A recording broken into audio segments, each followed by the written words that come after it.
ऐका ना, दिवाळीसाठी लागणारं उटणं आम्ही दरवर्षी विकत न आणता घरच्या घरी बनवतो. तर त्यासाठी काय काय सामुग्री लागते आणि कसं बनवायचं ते मी तुम्हाला आता दाखवते.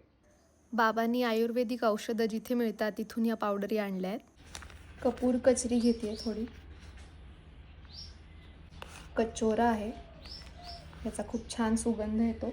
नागरमोथा, मंजिष्ठा, मरवा, दवना आणि थोडी मुलतानी माती. हे आता फक्त व्यवस्थित एकत्र करून घ्यायचं. यामध्ये मंजिष्ठा पावडर घातली आहे, ज्यामुळे त्वचेवरती काळे डाग असतील किंवा उन्हामुळे काळवंडली असेल त्वचा तर ते कमी व्हायला मदत होते. कपूर कचरी आहे, ज्यामुळे त्वचेला छान चमक येते. आणि नागरमोथा, ज्यामुळे त्वचेला थंडावा मिळतो.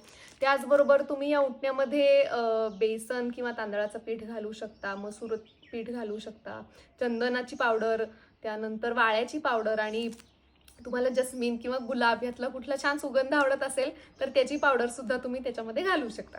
त्या दुधात कालवते.